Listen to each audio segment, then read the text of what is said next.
Welcome, everybody, to Toilets to Titles. George coming at you with another mid-season review.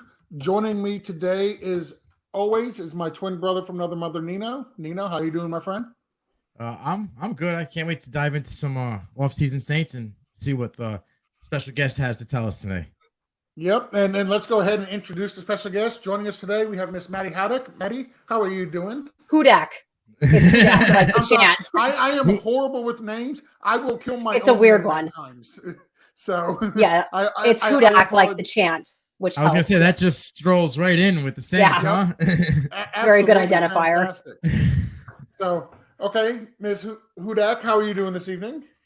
I'm good. I don't know why it looks like I'm descending from the sky with this light situation, but I don't know what's going on there, but otherwise great.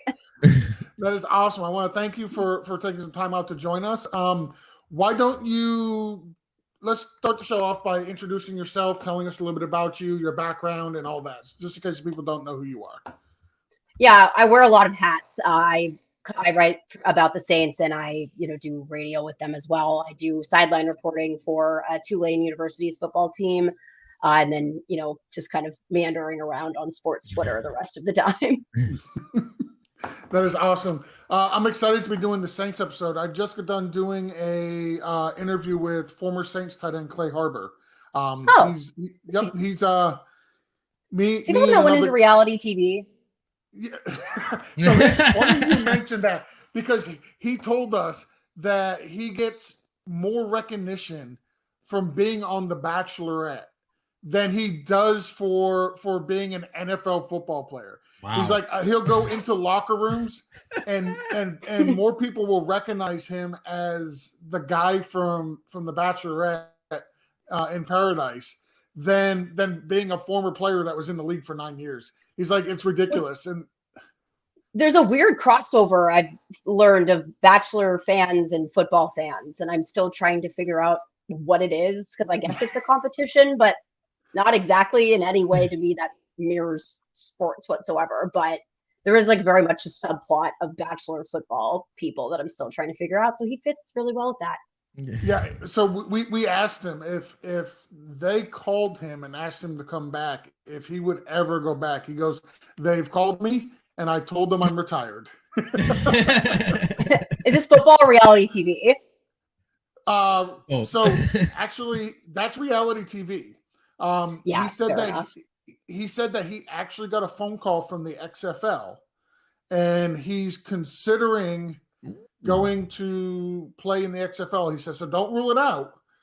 He said that there's a chance that he's weighing options, but he said he might go to the XFL this year and play a little bit down there. So it was an interesting, good for him.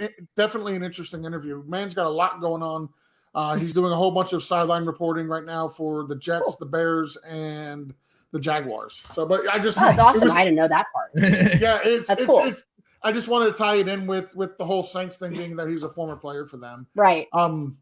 So are you a Saints fan? Is that your team, or is that just one that you have to cover, or you are covering? I've kind of said this. It's really at this point, I grew up being a Saints fan, but when you're doing it every single day, you kind of have to separate at some point and just look at it from an analytical perspective. But my mom is born and raised in the Irish Channel down in New Orleans. So my dad is from Cleveland. My mom's from New Orleans. When it came to my fandom, there wasn't really a fight from my dad's side. I'm from the Bay Area, but that was not on the table because they used to be in the same division as the Saints back in the day, the 49ers. So I've been a Saints fan pretty much since I was born. And then, yeah, here I am now. So, well, I mean, that's kind of cool. At least you get to cover the team that you grew up being a fan of. That oh yeah, part's pretty cool. No, it's definitely been like the dream in that aspect. We're gonna just jump right into this. Okay. Yeah. Sorry. What do you think about how the Saints did last year? They finished 9-8, second in the NFC South. A lot of turnovers since last year coming into this year. How do you think they did last year, and what's your thoughts on some of the turnover that they've had? I mean, they got a new head coach, well, Jameis, I guess, is coming back as the quarterback. Yeah, I'd say in terms of last year, it's almost incredible that, they were one game away from being in the playoffs had the Rams not, collapsed. I think it was a 36-0 record of having the lead at halftime and blowing it very poorly at the end of week 18, I guess now. I have to remember that that's an additional week. I, kind of did a midseason just review of, I think it was not so much midseason. I think it was towards the end, but it was after the Dolphins game where it was that, they have some NFL record 53 starters or something this season.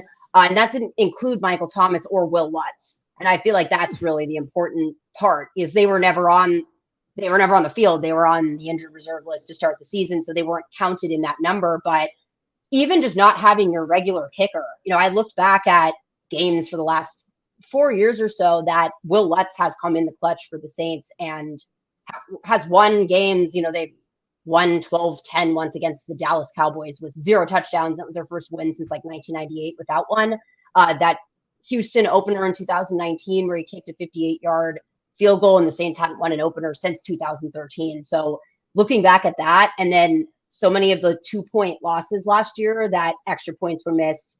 You weren't even really thinking about field goal attempts at a certain point, and the 2-point conversions just weren't going well, And then you go through 4 quarterbacks in one season, the year after Drew Brees retires. Like, it was a lot going on. And that's only like a quarter of everything that happened. So I feel like the fact that they were still able to kind of pull it together after, I think the Trevor Siemian era was a little darker, but he really had no one to throw to either. So thinking about where the weaknesses were last year, the fact that the wide receiver room, we all say, I don't even know what to say compared to last year when we were talking about, at this point, Jalen McCleskey, Chris Hogan, Marquez Callaway, and Deontay Hardy. And it was kind of, are they any good? Is it that they're going against lower competition in the defensive back room, who at that point last year, Paulson Adebo, I don't think anyone was expecting his first season in the NFL to be the way that it was. But, he was not the starter until Ken Crawley went down with an injury last year. So just having Chris Olave, Michael Thomas, and Jarvis Landry is like overstimulation at this point to be able to like watch. And, they had turnover. It's pretty astonishing that it doesn't feel that much different. And I think with Dennis Allen as head coach, I think that's a testament to what this team has really built over at this point over a decade. I don't think people know that Dennis Allen was on the 2006 coaching staff for the Saints after Hurricane Katrina, and he came back to be the defensive coordinator, and he really turned the Saints defense around. But he was also here a long time ago and saw kind of what this team came from at that point. So I think that is meaningful as well. But I'm a defense person. He is a defense person, and for as many players as they lost in like the secondary, it's been fascinating to kind of watch how they've just kind of used these new pieces that they've acquired this year. So I think they are really set up well to do really well this season and capitalize on the division when there's teams like Tampa Bay, like losing every offensive line player every 5 minutes. Although they did have a lot of injuries for the Saints there today, but health notwithstanding, I think that they really have a good group. So you had mentioned Michael Thomas, and it's been a while. That ankle has been lingering, or his relationship with the Saints has kind of just been up in the air. How is he now? How does he look? What's the vibe in camp? And what does him and Olave on the field together mean? It just kind of means like electricism, for lack of a better term. Like you can just feel the air being very different this year in training camp when he was out there. And, this is my second season covering training camp, so I have yet to, be this close up and be able to kind of observe his skill set in that aspect. And we've all been kind of talking about how Paulson Adebo had been the star of this training camp for the first couple of weeks at least. And I mean, he's still doing really well. It's just, he was really the talk of everything at cornerback. And so to watch the one-on-one battles with Michael Thomas was just, it was, genuinely a treat just from a viewer's perspective. But the fact that he was able to get out there and best Paulson Adebo like 3 times in a row the first day he was back. I had an ankle injury when I played soccer and it didn't really heal. And I was really worried at this point, 2 seasons of not playing at all at this point. He came back. I think that probably hurt more than helped him. But I also kind of get the idea that they were aware it was Drew Brees' last season. And I also don't think people realize like how highly Michael Thomas, like they had such a really cherished relationship, I think. And I think that was hard for him to lose as well. You don't always talked about it with, Sean Payton having to go forward without Drew Brees, but wide receivers, that, and to have someone like Drew Brees as your quarterback and just that consistency and brain back there, I'm sure that was a hard loss, but he's just been immediately dominant.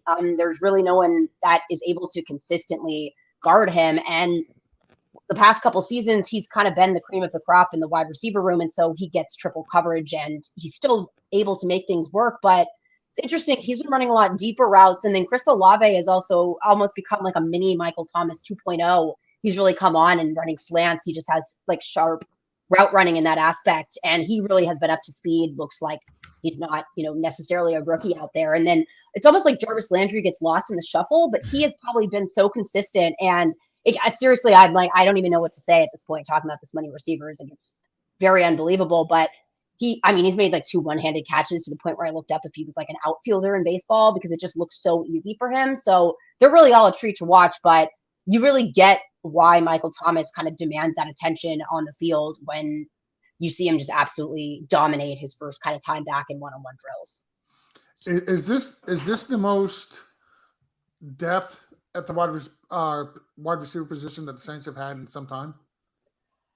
I'm thinking back, it's really hard to kind of come up with a better group of people. I think they were able to probably find more undrafted diamonds in the rough. I think when Drew was kind of younger, fitting into their system, like I think of guys like Lance Moore as people who did really well. And then that kind of strategy, I think, started to run out.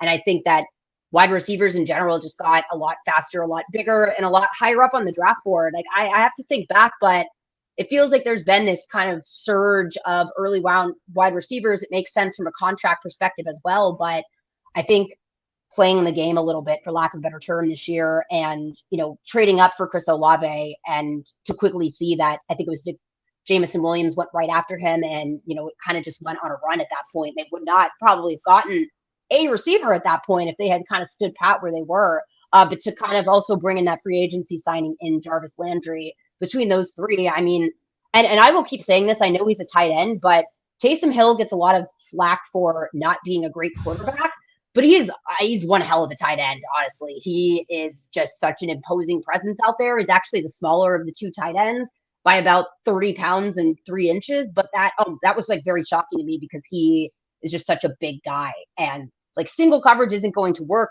on him in the red zone either. So between really like the 4 of them, everyone else at that point is just, it's a New Orleans term, but lanyap extra because it's really just great. So I got a battle going on with everybody that holds titles. You mentioned Taysom Hill.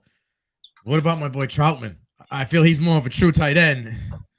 That's who I was referring to where I looked it up. He's 6'5", 243, and Taysom is like 6'2", 221. I think that's his weight from last year because that was like deflated quarterback arm weight on the roster from last season. I've been a very big Adam Troutman like defender in terms of circumstance last year. Like I don't think he did a bad job, but it was also, I don't think the vision for a relatively low volume tight end out of Dayton, Ohio to be essentially the number 1 receiving option on the Saints going through like multiple quarterbacks that he had zero chemistry with up to that point. What really was he supposed to do? I thought that he was really impressive on third down and situational stuff like that last year. So I mean, he's looked strong in camp. He's looked consistent. He looks big. And I think when he's in more of a role kind of suited for what the plan was there at this point, I think that he will at this point, have a really strong season as a receiving threat. We can't forget about Marquise Colston. You had mentioned Lance Moore, but Colston was the guy a few years ago. He was 5th round. My brain went completely blank on like who was like, but yeah, I mean, I feel like I'm still, as Michael Thomas is probably the receiver that is like the closest feeling of like a Marcus Colston, just like a sigh of relief when he was out on the field. Like those were really good days with Colston and Breeze. Not gonna lie. Just throw it up there, he go get it. Yeah. So Jameis Winston, let's talk about him for a little bit. He started out really hot last year. 17 touchdowns, 3 interceptions over like the first 5 or 6 games. But he had 9 touchdowns in 2 games. So the numbers are skewed just slightly. What are we expecting from him? How is he looking camp? What are we expecting from him this year? Yeah, so he's kind of got the injury bug, unfortunately, coming back from a torn ACL this early is the NFL and the advancements in injuries and the fact that someone like Quan Alexander and Marcus May can tear their Achilles and be back on the field the next season that's like not something that was supposed to be like. Taysom Hill tore his Liz Frank, I believe, a second time in his career, and that is like a 10-month minimum, and he's basically just defied like physics at that point. So, I'm sorry, I got so on a tangent. What was the original point of this? Jameis Winston, that's right. And then he rolled his ankle, I believe, or I think they said it was a sprained foot at this point. I don't think it's something that's going to affect his ability to start the season. The good thing is, I know he's not the topic, but Andy Dalton has looked like a really solid backup, and that's really comforting, especially after last season I feel like you really had the appreciation of Jameis Winston once he was gone kind of thing, where like training camp last year, the quarterback competition was bizarre to cover. And I think they really suffered from that receiving core. It would just be interesting from, almost like an experimental perspective to be able to like redo that competition with this wide receiving core, because there was just so many drops last year and neither of them were separating. They would have a good day and a bad day and vice versa, and just make a bad decision here, have a great throw there. And it was like, okay, to me, I was like, there's a point where Taysom Hill is winning because he shouldn't even be in this conversation at this point. But then the preseason started and that was very much dispelled. I think once they were in an in-game setting, and I think that was kind of what needed to happen. Like we were all like, okay, it's time for the preseason. Like this is just not really going anywhere. And then he also still suffered throughout that season from that receiving group. There were games where they couldn't make a first down on like 3 series. And that's just not really what the memories of Saints football has been to me. It's never really been the defense as the one saving the day. It's like an antithesis of what I grew up at least watching this team. So I think having a year under his belt, you can tell he, I think, went out of his way to cultivate that chemistry with receivers like Traquan Smith last year, like flying him out to California to work with him. All of the team has seemed to really rally around him. So I think kind of as he was getting into his groove, he tweaked his foot, but he seems to be out there in Green Bay. I read that he participated in like light practice and then not actually the full drills, but it's good to see that, his presence is there and that he's able to kind of get rolling. But at the same time, it's very comforting that if he goes down, they're just in a way better situation at that position with depth and who's playing what role at this point. Go ahead, Nino. You got a question? Well, I was just going to say, stick with the offense since we're talking offense still. Kamara, he's got that cloud above his head from the Pro Bowl, and we don't really know what's going on. Do you feel that there could be a suspension this year, or do you think that it's going to be in 23? And if he were to be suspended, how's that, that running back group looking? Is it trusty, reliable Mark Ingram, or is Abe making a push here to get in there and get that RB2 role? It's been interesting. It's weird because they featured running back so much more last year, but that I'm not really sure why, to be honest. But like most of training camp was like 2 back running back sets, a lot of fullback action. And this year, I've probably for the fact that there are so many interesting receivers to watch, it's definitely been more of a receiver heavy thing. But I was trying to look for the actual, if this is in the CBA or if this was just kind of a verbal policy. But I think in line with the NFL, kind of waiting until court cases play out in order to impose suspension. I believe it's part of their new process because, before it was they were judge, jury, and appeal judge, and I can also appoint the person, in charge of everything else at that point. They still certainly have the power in that aspect, but I think the fact that his court case is getting pushed back, I think the idea is that it'll wait till next year. And, I don't have any problem with, a player getting suspended for physical violence. I have a problem with the NFL allowing him to play in the Pro Bowl game first and then kind of deciding, oh, look, here's what he's done kind of thing. Like it's just the NFL's like sense of moral, whatever. That's its own topic, we could do another whole show on that. Yeah, we could do a lot of shows. It's kind of like, well, oops. Now somebody saw the video, so I gotta make a point about it. But if nobody saw the video, then we'll just swipe it under the rug and keep it going. Yeah, and so I remember reading back then, and it's honestly astonishing that was this offseason because this has felt truly the longest offseason for some reason. Yes. But I remember like there was something back then where like what he had said didn't line up with video, and I know like that video doesn't catch verbiage, but it just seems like, yeah, he might get suspended for a few games next year. I would be surprised if that happens this year, just especially with like the other situations that they're handling with suspensions and kind of not imposing those at this point and kind of dragging that on. So to all of a sudden be like, oh, Alvin Kamara 6 games.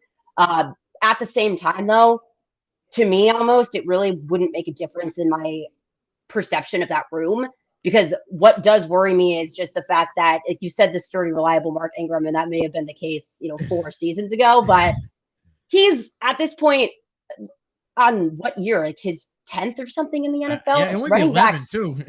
Yeah, like running back shelf life is, it's getting there with him. And then Kamara, I think last year he got banged up a little bit because he was the New Orleans Saints offense for the first couple weeks. Like, he was the leading rusher and then the leading receiver. And it was like, okay, this is why Christian McCaffrey can never make it through an entire season of football. So that's not great. But like I had said, if he gets suspended, it almost is like, okay, well, that's just, that's kind of his like rest period at this point that he probably could use. But I think as long as load management is there this year, and I think it will be, because he doesn't have to shoulder everything that he did last year.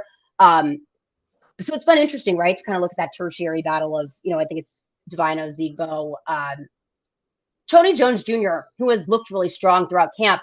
He could not get on the field last year either. So right. Abram Smith, I think Friday will show a lot for kind of that room. That's, I think, one of the rooms that is still pushing out its final cuts. Fumbling at the goal line is, suboptimal in that situation. But I think if he's able to have, like, he's had really strong camp days. But it is kind of nice to see Tony Jones Jr., for what it's worth, after not really having much of a presence last year, be a pretty legitimate receiving option at this point with some of the routes he's been running, and then just actually being able to kind of run between the sticks without spraining an ankle and for a couple weeks. What kind of offense do you expect the Saints to deploy this year? Because typically under Sean Payton, it's always been like, everybody thinks that it's more of like a pass first offense, but Sean Payton was notorious for running the ball. So do we expect with the new coach, Dennis Allen, do we expect it to be more like a balanced offense, West Coast? Are we expecting pass heavy? Like, what kind of offense are we expecting the Saints to run this year? I think that's always a funny thing, because I'm like, Sean Payton loves running backs. Like, he drafted Reggie Bush first overall. Like, he loved Darren Sproles. The offense has always like been around the idea of a run threat, especially when you have someone like Drew Brees, who's not a mobile quarterback. It gets very thin very quickly without that aspect. So it'll be curious, because it's Pete Carmichael again, the offensive coordinator under Sean Payton, but he also was very responsible for kind of creating that system. I don't think, like last year, they got to really create a game plan tailored to anyone's strengths, because I'm not sure what they were. And if they lied anywhere, they went down and, quarterback 3 at that point, kind of thing. So Jameis Winston, I think Andy Dalton, if it was Andy Dalton, they'd probably run a very similar offense to what Drew Brees ran, with short intermediate passes that you saw in the preseason, because he clearly can really execute that. But having such a deep receiving room, you'd have to think you see a little more pass heavy stuff. But I also don't really want to see Jameis Winston, running around back there. He probably won't be running for his life like he did last year. That was also something really surprising to me, was how mobile he was. But I think when you're under duress, it's a survival instinct at that point. But I think if they're able to implement like a little more play action RPO kind of stuff in the passing game, just to level things out a little bit with his ability to kind of move around back there. But it would be hard to say, I think they're kind of similar to the Patriots in that if it's a game that favors a running game first, like that Bills game where I think Mac Jones threw like 3 passes and Bill Belichick was like, no, I will run the ball the 300th time this game, and I don't care that this is on primetime television, because we're in the snow in Buffalo and this is going to win me the game. Like, I could see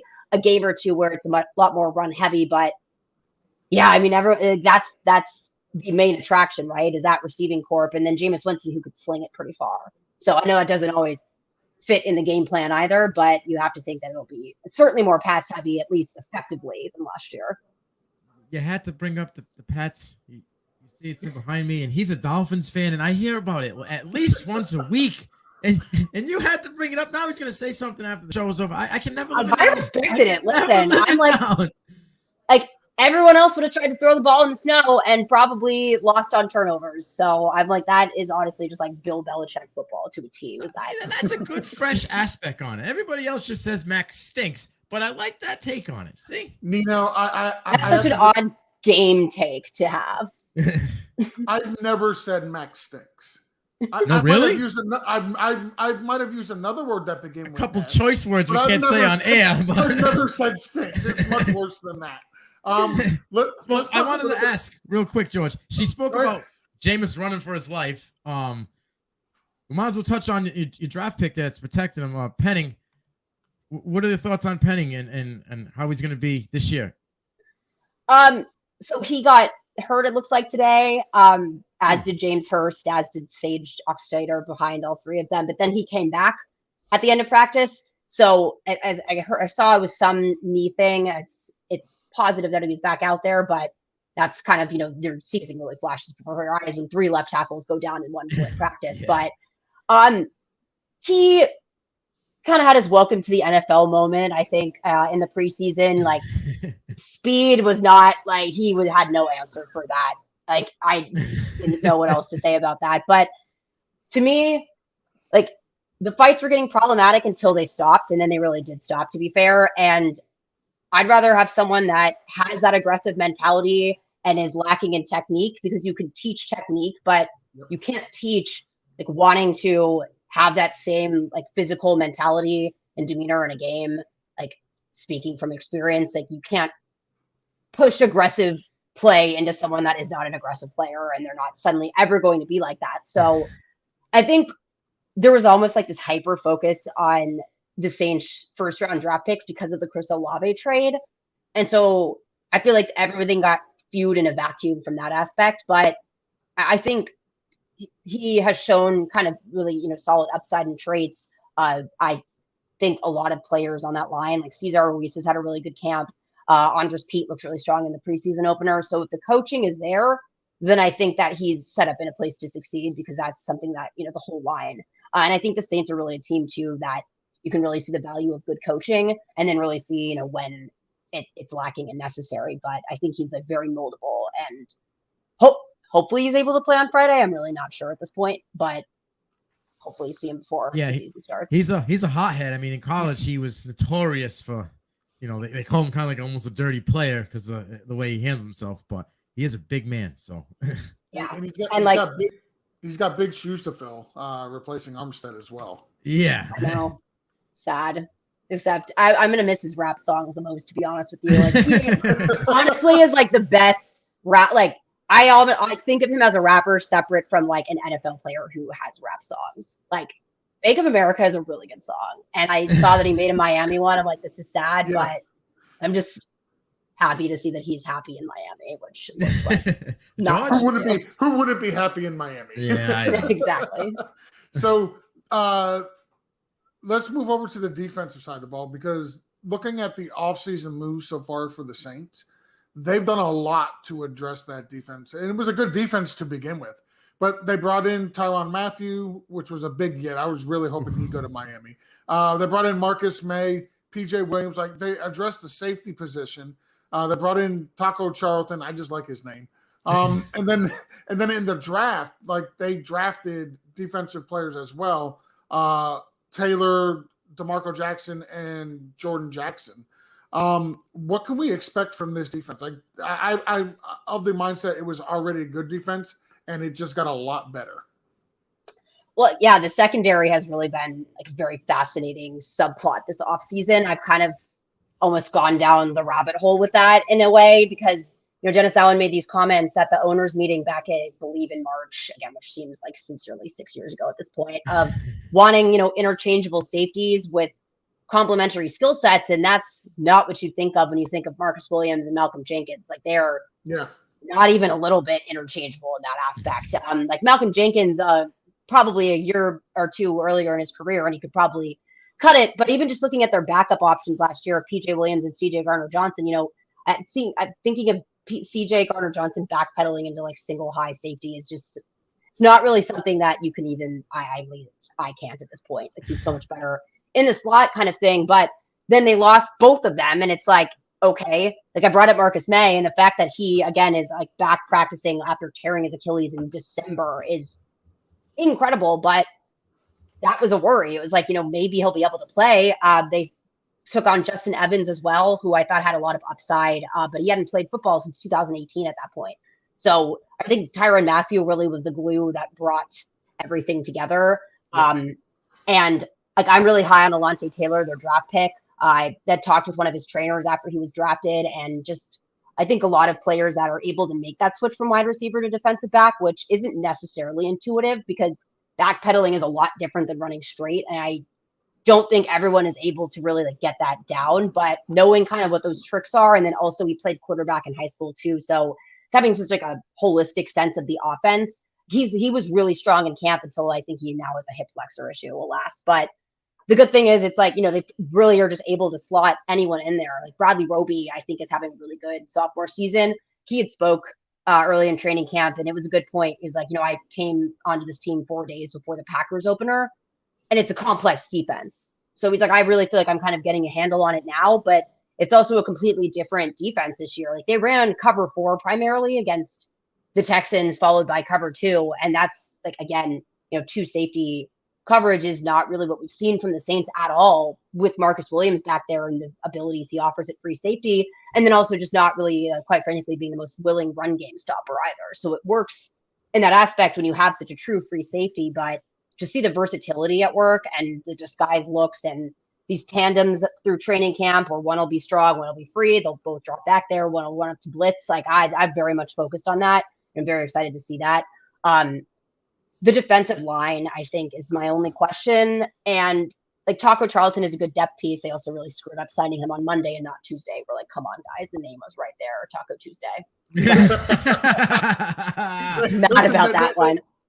They need somebody there to tell them, listen, for marketing purposes only, we can't sign him until tomorrow. And they're normally really good. Like, I don't know if you guys are NBA people, but it's like the Pelicans are the same organization, and they released a very funny tongue-in-cheek video of David Griffin playing the piano. It's a long story that is tied to a piece in an article piece at some point, but like they're normally very on the pulse with social media. So I think that just like got lost in the shuffle. But I think Tano Passanyoung was like a very sneaky signing last year, and like he was the leading sack this guy on the team last year. I think he had 5.5 until I'm pretty sure he went out either for the season or was just injured for a very long time. But Marcus Davenport and Peyton Turner just can't seem to make a full season between the two of them on one side opposite Cam Jordan. Who I don't know what's in Cam Jordan's water, but like, and not in like a PED way, just like he has been such a durable defensive end for the Saints that like for his counterparts to be at this point like very perennially injured and unable to get on the field is incredible. But then they have Carl Granderson, who's gained a lot of weight this year and he looks strong. So I just think if that group is able to stay healthy, and I know that's what you say about every single group, but that's one where I think the starting lineup and then the depth chart right underneath them is really good, and then it gets really shallow thereafter. So it's good to see guys like Jordan Jackson. I think he had a combined sack in the Texans game and promise from them, but Jeff Driscoll, to be honest, was running around for quite a long time. So that's definitely something to like keep watching, who hopefully kind of steps up in that group. I mean, that linebacker core is obviously led by DeMario. So what can we expect out of that linebacker? Is he's going to be the green dot this year again? The green dot? Well, the mic. I call it the green dot. The mic. Yeah. The mic in the back. I got you. Yeah. I mean, yeah. Pete Werner, I have been really high on him as well. I think he's a very smart player. And he was really good against the run last year, which he's not that big, but I feel like he is a very like strong person. You could see it when he makes tackles and he's able to kind of push guys backwards. And you can just see he's really like aware of his technique and body positioning at all times. And so like he had a couple reps against Michael Thomas in the slot. And I'm like, what's going on here? Like, this is such a bizarre matchup, but it's like really good to see him get so involved in coverage this year, because that was he was the run stopper last year. Quan Alexander was the coverage guy, and they would try to swap that role. They really only employ 2 linebackers. They use nickels so often. And I mean, it's hard not to think that like they're going to lean on that this year with the amount of defensive backs they have. They ran like dime defense very often through training camp, which just like that's to me like super extra, but very enjoyable to watch. But they also had a lot of base out there with 3 linebackers, despite Pete Werner now kind of having, I think it's like a groin. And like Chase Hansen, I was really impressed by. Like, he was really fun to watch. He had like an interception and just like several good tackles. Caden Ellis has always been a solid guy back there. So it was kind of good to see them really step up there. But I think, Pete Werner has kind of shoes to fill as being at this point, like most, if not all, snaps starting opposite Demario Davis, but I think that he has the skills to do so. And Demario, I will just keep enjoying him until he retires because it's crazy that he just came over from the Jets and really has been a huge point in turning around really that Saints defense into what it is today. He's a straight dog on the defense for sure. Yeah. The Jets just let him walk away. They didn't know what they had. Is what it, well, and it's the Jets. Yeah. And it's the Jets. They do that a lot. That happens a lot with the Jets, but it's the Jets. I was trying to watch Marcus May on their tape. I'm like, I don't even know what I'm looking at. It's really hard to evaluate a safety when it's the community. I don't know who he was talking with. They were not listening to what he was saying. So that's my experience there. So I was looking at the Saints schedule. According to Sharp Football Analysis, the Saints have the 9th easiest overall schedule based upon records from last year. How do you feel about the Saints schedule? Looking at the beginning of the season, you guys get a game against the Falcons, which should be an easy win because they're just a bad team. You say that, and that's not even true when it's the Saints versus the Falcons. Because it's a division. It's a division, game, right? Yeah, that's why. But on paper, yes. That should definitely be an easy win for the Saints. Yeah. No, I agree. And then you guys get the Bucs, and you guys have had the Bucs number. You just have. You've had the Bucs number, at least in the regular season. Then you get the Saints, the Vikings, the Seahawks. So, legitimately, the first 5 games of the season are very friendly for the Saints. So how do you feel about the schedule overall? I hate the week 14 bye. I think that's not even a bye at this point. It's just, if there's anyone we want to rest for the playoffs to have an off week, go for it. But that's, to me, as unhelpful as a week 5 bye week, which their bye week was so early. It was a week 5 one last year. I remember everyone's like, oh, CJ Johnson will be back from IR and so will Marcus Davenport. And I'm like, cool. What happens in week 14 when there's been 9 games at this point played? So to have that switch, that's the only thing I'm really not about. But it's a good point when you kind of run through those, and the Saints have the Bucs number, and then if they don't find replacements for what's happening at center, and I think either left guard or tackle at this point, Tom Brady should debatably sit out that game because the Saints just have their number in terms of sacks on Brady, and that's just not going to feel better as the years come on. It'll be curious to see who they're facing in Carolina. I think it should be probably Baker Mayfield at this point, but it's hard to see when they're, at this point conducting Hard Knocks on their own. I'm like, what on earth is going on over there? And I saw a fan got hurt today, and I'm like, okay, maybe we should just cut the practices. Also, if that was that fan, I would be my ankle's broken. I can't breathe. I'm she's wondering if that declined medical attention. I'm like, girl, milk it. What are you doing here? Robert Kraft came over to see her, but getting off of that tangent, it's one of those things where I think the first half of the schedule is easy, and then you look at the second half of the schedule, and it's the Raiders, who I think they are a team. I think they beat the Saints in 2020. Darren Waller. The Saints sometimes have a tight end problem in terms of being able to guard them with the adequate personnel. They do a Tyrann Mathieu this year, which should help, but that's a game where, I could see health being a kind of a determinative factor. And then, the Ravens, Steelers, Rams, 49ers, that's to me, just in terms of also teams that have given the Saints trouble. I think the 49ers are just never a good matchup for the Saints. It depends on who you ask. They either match up beautifully or awful. But that to me is also a game where everyone just gets beat up in. But I think if they're able to make it through that stretch, everything at that point, it's really favorable. And it, you're right, they really should hopefully take advantage of that 5-game stretch. With, at this point, I'm not, is it Geno Smith? We were all saying Tamus last year because Taysom and Jameis is really difficult to say. But those are kind of softballs, to be honest. So I don't ever take that much stock in the 9th easiest schedule thing, because the 49ers had, a low draft pick because they lost everyone in week 2 of 2019 kind of thing. So I think just that always plays in, but always helpful to have a solid. Yeah, I think it's Geno because this was supposed to be Drew Lock's week, but he caught COVID, so he can't play. Oh, so he can't play. With the preseason being shortened, I don't foresee him being able to take over the QB1. rough. I mean, Bad luck. that's a competition over there. I hope whoever comes out of it is able to do well over there. But it's a 1-year rental for any one of them guys, and everybody knows that. Yeah, it is. The long-term solution for them is not on the roster at this moment. His name is CJ Stroud. I would say he'll be drafted very early next year, and Pete Carroll will probably be retiring at the end of the season. So, man, not sure he'll make it the whole way. If he makes it the whole way, he might just not come in one day and say, "I'm done with this. I'm done." So, what are your biggest concerns for the Saints this season? Health.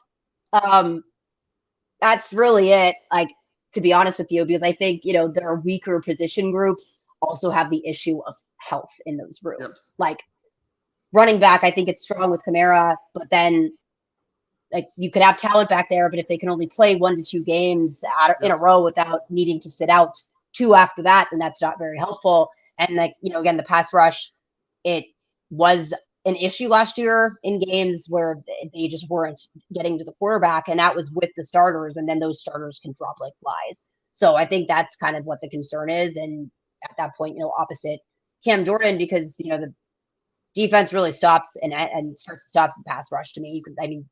The Saints versus the Buccaneers are like, if you're a defensive line coach, that should just be your closing argument is like, I remember Sean Payton made a comment after drafting Peyton Turner that it was a passing game, so they drafted a defensive end, and that sounds weird, but it is in the sense of that's exactly what they mean, is if you could get to the quarterback and shut down the passing game, and at that point, really the run game, then you're good to go. But quarterback too, because that's probably just a little bit of like leftover from last season, like having very, like flashing before our eyes, because like if Andy Dalton went down, Ian Book seems to have regressed like a lot, and like has not done well in practice this week, and like people have been like theorizing that he might be cut from the team at this point, because the idea is like Taysom Hill at that point is a hack to your team, because like Alvin Kamara jokes about being the emergency quarterback, but like when your emergency quarterback is like actually a quarterback that now plays tight end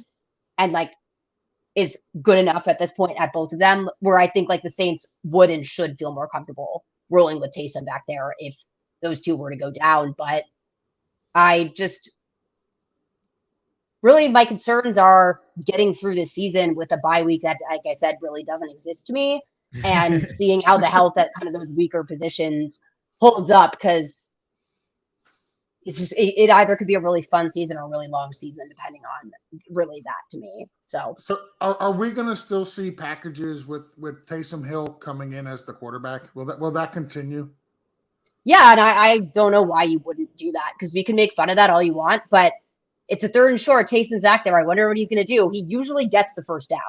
Like, he might not be a great starting quarterback, but he pretty much can like take 6 linemen 3 yards with his legs at this point. Like, so why wouldn't you not use your quarterback or your, prized running back in Alvin Kamara for those types of short yardage situations, and use that guy who just seems to really like run like a bull, which is not good for a quarterback.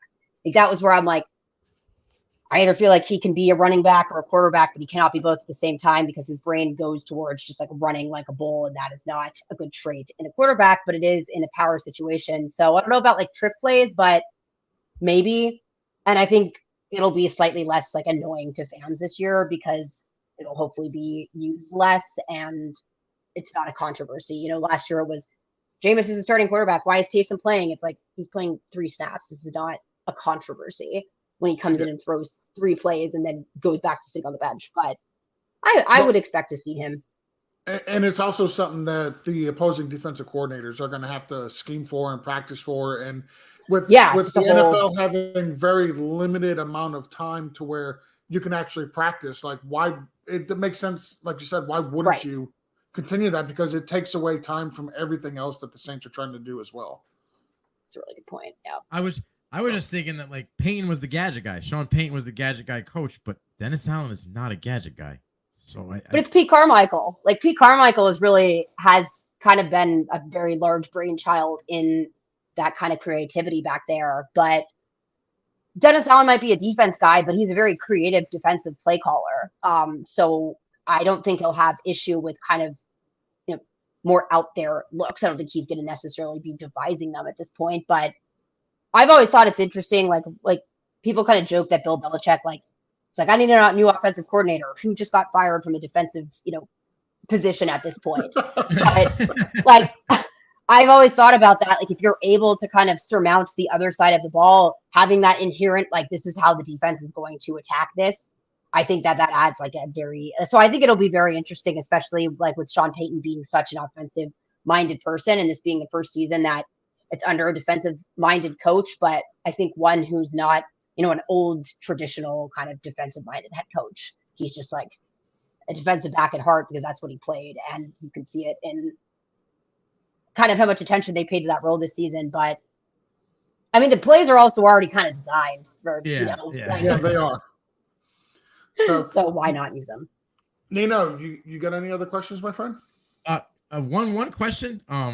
Georgia usually comes up with this one, but can you give us a number? Give us a record and what you feel they're going to be this year. Oh man, we had to do this like we did the local media. I think I said 12-5 because I that's only 3 more wins from last year, and I kind of went over like those 2-point losses that if they had made a kick at that point, right, it would have looked different. And so it's crazy that that's kind of could easily be the difference maker between those 3 wins. And just kind of going like down the schedule, I'm pretty sure I gave like all of those games in the beginning like wins, and they should be. I think the Saints of the past have tended to start a little more sluggish, but you can't start sluggish against 3 divisional teams because that puts you already like in a really bad hole. Behind the 8 ball fast.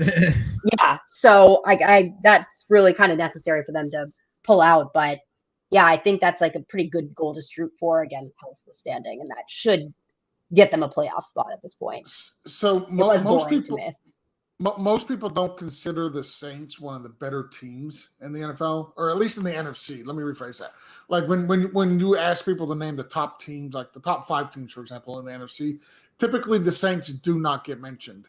Do you think that's a good thing or a bad thing that the Saints are kind of being underlooked or overlooked, I should say? I think they've always done well when they are kind of counted out of the mix. Like a lot of that was with Drew Brees' kind of like chip on his shoulder identity, but I think that really like plays into the team's kind of identity as a whole and going through all of the playoff like drama. I don't know how else to call it. Like that, the Vikings, Minnesota Miracle followed by the Rams game. Like that's like shit someone watching as a fan. Like, so going through kind of all of that, I think that identity really carries through. And what was the second part of the question? I'm sorry.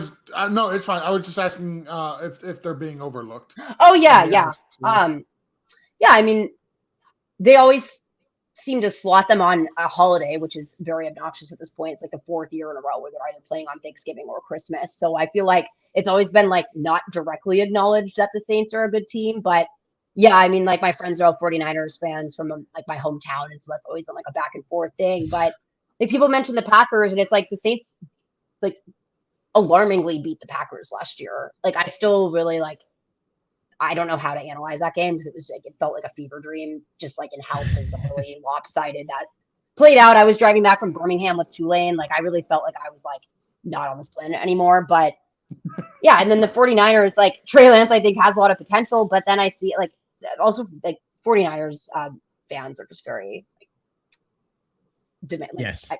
They've had great quarterback play, so they kind of like demand it at all times. But yeah, I don't know why you wouldn't mention the Saints as a top team, just especially when you think of the fact that they're like, they can still win the division even when they don't win out like in a good way. I don't think they won the division last year, but the fact that they're able to regularly sweep the Bucs in the regular season at this point, won the Super Bowl 2 seasons ago. Like I think after like that 5-game stretch I talked about, that's really scary from just where it is in the season and opponent wise. But I think if they can like kind of win through that, they might finally get some credit at this point, because I kind of do agree that they're really never talked about as a top team, at least since like 2015. It feels like. Yeah, no, like I said, they're absolutely not. Nino, I'm a lot of questions. How about you? I have no questions. She gave us all the information we could possibly handle on the Saints, and then some. Go ahead. Oh, I was going to say, Maddy, why don't you go ahead, let everybody know where they can follow you, where they can read your work, follow your work, and all that. Yeah. I write for USA Today's The Saints Wire. Usually just post my articles on Twitter, which I just feel like is a good hub to find people at. Yep. So it's my name, Maddy Haduk, _94. So usually can just find most of my work circulating on there. Awesome. And I want to thank you again for taking the time to come on here, talk some Saints with Nino and myself. Greatly appreciate your time. We know it's all valuable. So I just want to say thank you for coming on and joining us this evening. No, thank you. It was fun. I actually had like a rare off day of August where Tulane had taken like a rest day today. I'm like, I don't know what's going on. Like, I'm so used to being outside at 7:30 in the morning. So this is actually a really good night to do this. And it was fun. So thank you guys for having me. Absolutely. No you coming problem. on. We appreciate it. Thank you very much. All right.